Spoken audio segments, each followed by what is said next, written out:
ఇంతలా ఉత్తరప్రదేశ్ను దోచుకున్న మరో రాజకీయ కుటుంబం లేదు అసలు. అయినా ఈ మేధావుల మద్దతు అఖిలేష్ యాదవ్కు ఉంటుంది. ఎందుకంటే అతగాడికున్న ఒకే ఒక పెద్ద అర్హత సెక్యులరిజం.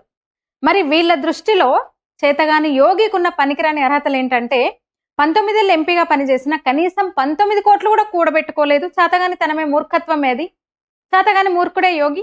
8 ఏళ్లుగా అతిపెద్ద రాష్ట్రానికి ముఖ్యమంత్రిగా ఉన్న కనీసం 8 కోట్లు పోగేసుకోలేదు దద్దమ్మే యోగి. కుటుంబం అంతా చిన్నప్పటి నుంచి పేదరికంలో ఉన్నా తాను నమ్మిన ఆధ్యాత్మిక విలువలను అనుసరించి పదవి దుర్వినియోగానికి పాల్పడకుండా బంధుమిత్రులను అందరం ఎక్కించడం చేత గాని కలియుగపు అమాయకపు ప్రాణి.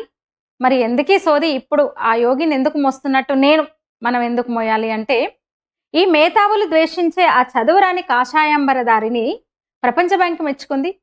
వ్యవసాయ రంగంలో పనితీరును సాక్షాత్తు వరల్డ్ బ్యాంక్ అధ్యక్షుడు మెచ్చుకొని ఈ తరహా నమూనాను ప్రపంచ దేశాలు భారతదేశం కాదు, భారతదేశంలోని ఇతర రాష్ట్రాలు కాదు, యూపీ తరహా నమూనాను ప్రపంచ దేశాలు అనుసరించాలి అని పిలుపునిచ్చారన్నమాట.